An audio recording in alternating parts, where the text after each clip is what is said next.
Hey everyone, it's Jessie G here, your host for Jessie's Hangout. Welcome. If you are new to the channel and you happen to come across this episode or any of my other episodes or game stuff for that matter, welcome. This is an open topic podcast series where we talk about all sorts of stuff.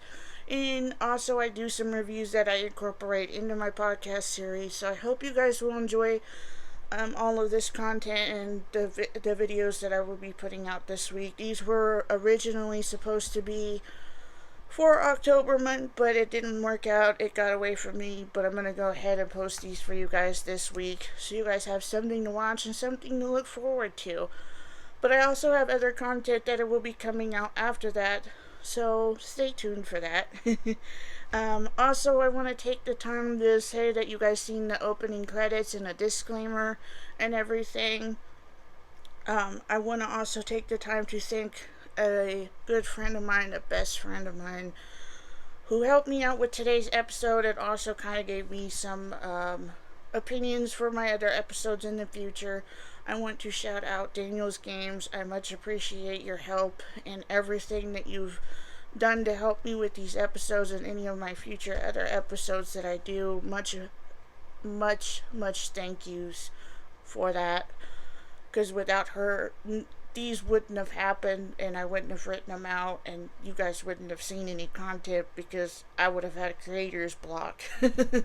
But anyways, with all of that said, if you are interested in this content, again, please do not forget to hit that red subscribe button and that notification bell so you'll be notified as to when I upload videos in the future and you don't miss out on anything. Also, I list all of my social media in the description box below all the episodes, so go check me out there. Also, I want to put out too that YouTube has given us creators a new tool to use. It's a URL code, or basically a link, so to speak. So Jesse's Hangouts got a new link. You guys seen it on my Facebook post. Go check out my Facebook page. Have your friends go check out my channel if they wish to. It'll be easier to find me on all of my social media platforms. So go check me out and go check all of my social media out as well, and let's get into today's episode. Alright, I have my notes in front of me so I do not forget anything.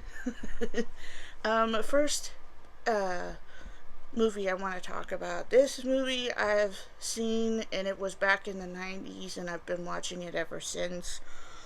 You guys remember Hocus-pocus, the first one. This was, we are going to be talking about Hocus-pocus 2. But before I go into Hocus-pocus 2, I'll explain a little bit of Hocus-pocus 1. Hocus-pocus 1 was done back in the 90s and 2000s, in between there. It was basically about 3 Salem witches, the Sanderson sisters, Mary, Winnie, Winifred, and Sarah Sanders. I knew I was going to come out with that word eventually. But it was about the 3 Sanderson sisters, and they end up cursing a black flame candle after they end up being accused of witchcraft, and the town ends up dealing with the witches, so to speak. And 300 or some odd years later, a young teenager and his sister and family end up moving to Salem, Massachusetts. And he gets off to a bit of a rough start, and he ends up having a rough time, but he's really close to his little sister, and, Max is really trying to be the big brother he can be to his sister. And he ends up really having a crush on this girl he met in school.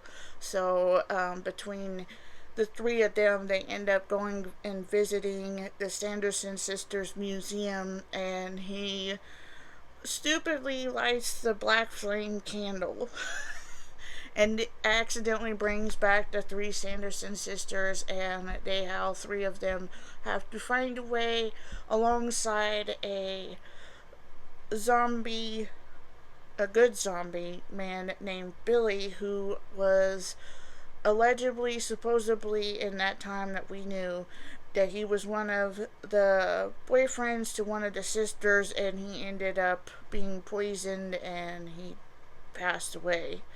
And he was brought back by one of the sisters, but he ended up turning around and going after the sisters instead of going after the three kids. And that was pretty funny. He's pretty funny. And they end up defeating the Sanderson sisters.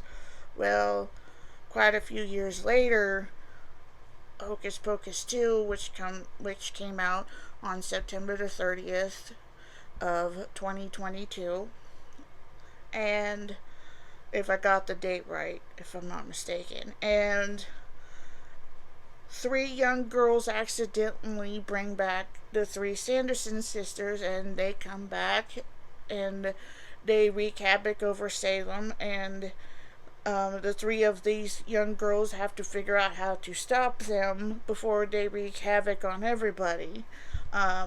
Hocus-pocus and Hocus-pocus 2 stars Bette Miller, Sarah Jessica Parker, and Kathy Nemanji. If I'm saying her last name right, I'm always kabajing names. Much apologies. It stars the three main actors who brought to life the Sanderson sisters and made the movie what it was and what it is today. The second movie was a little different than the first one. It kind of left me scratching my head a bit. It was a little weird, but it was a good movie. I highly recommend you guys go watch both of them. They're both on Disney Plus. Go check them out if you have to. If you got the subscription for that streaming app. I highly recommend you go check them out. Or you guys can always go on Amazon or Walmart app and purchase the movies through there as well, and watch them with your family members, and eat popcorn and have a movie night. Something to watch. The second one came out in October of this year, 2022. It was one of the movies that we've all been into over the years. It started back, I think, in like the 70s or 80s, if I'm not mistaken. I'm not really sure on that. I'll put it in the comments when I find out. I should have written it down, but I didn't. But, things happen. It stars Jamie Lee Curtis and Andy McCaudet and Sam Judd, who was in the original couple of Halloween movies. He's been in the franchise, I think, ever since it started, I think, and even to this new Halloween movie now.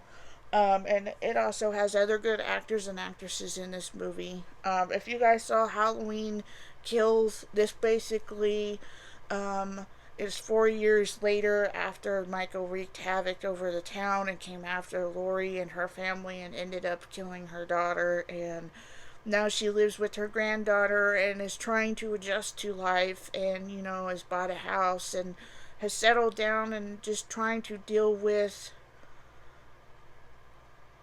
her demons and her inner evil, and dealing with the fact that she's been chased by Michael, who aka the Shape, or the Boogeyman, so to speak. She's been haunted by all the things that he had put her through, and she has to face an evil she can't control. And she also has to not only face an evil she can't control, and also face an evil within herself she can't control, and face her own inner demons. She's also trying to adjust to life and to deal with her daughter's death, and to try to deal with living in society, and trying to be with her granddaughter and be a grandparent, and just try to do the best she can do. And all of a sudden, Michael Myers comes out of whatever hiding he has been in for the last 4 years, and he starts wreaking havoc over the town. And things start happening, things start escalating, and it escalates into Laurie Stoll facing off with Mike Myers for the last time and the final time they face off with each other. You guys should go check it out. I'm not ruining the ending for nobody who hasn't seen it. Go check it out. Go watch them. They're really good movies. Some of the Halloween movies are good. Some of them are kind of iffy. They're hit or miss. But this one was really good.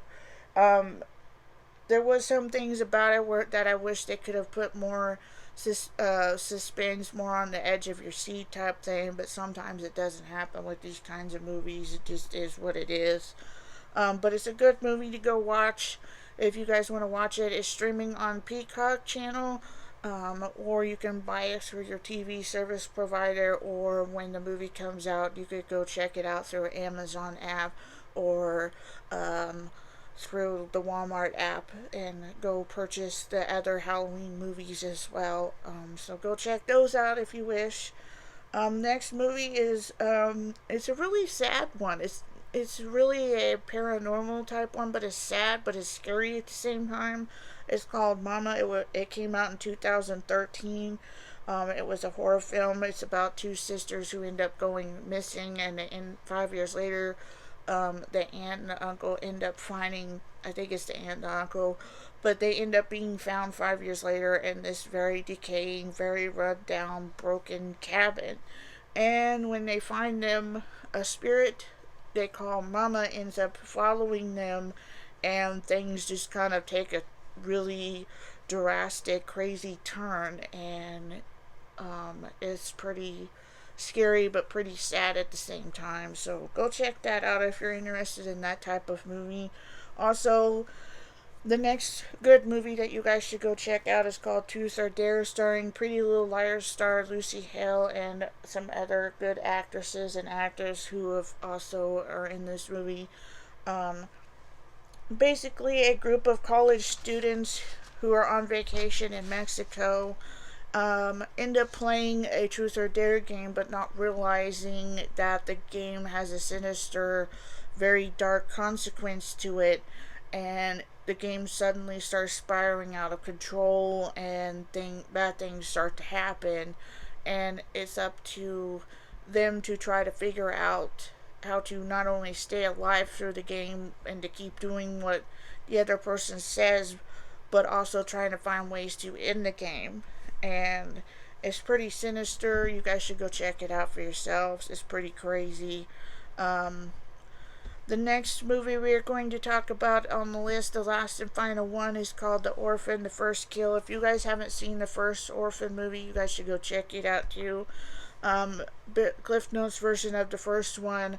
It's about Esta, or Ether, so to speak. She ends up she's actually 33 years old, but she poses as an 8-year-old kid, ends up going from place to place, and this one basically takes place after the first Kill movie, but they did it backwards, so there's that. And she ends up incorporating herself into this family, and things kind of take a turn for the worse. And the thing of it is that makes this so scary is Esther has a disorder. It's a hydrum disorder. It's a form of dwarfism. It makes a person look like a kid, but they're really not a kid. They're actually a 33-year-old person or a 24-year-old person. And it was easy for her to bounce from place to place and pose as an 8-year-old kid who's from Russia that wants to be adopted, or a kid from somewhere else that wants to be adopted. And in this case, in the first Kill, it goes back to her first kill and her first time of escaping the asylum or the hospital that she was in, and posing as a couple's long lost daughter, and things start taking a sinister, very horrifying turn, and it puts family against family, and it just kind of turns into this horrible, really sinister, scary dark turn, and it basically just kind of goes into how it all started, basically. So you guys should go check that movie out. It's a really good movie. I hope you guys will check out all these movies. And again, much apologies for this being so late, but I hope you guys will check them out anyways. They're good movies to watch anytime. But I hope you guys enjoyed this episode, and I hope you guys will enjoy these movies. And also don't forget to hit that red subscribe button and that notification bell if you're new to the channel and you happen to come across my episodes. Also, don't forget to go check me out on all my social media. They're listed in the description box below this episode, so go check me out. And I hope you guys have an awesome afternoon, day, or night, or morning, wherever you're watching this from. And I will catch you guys in my next episode later.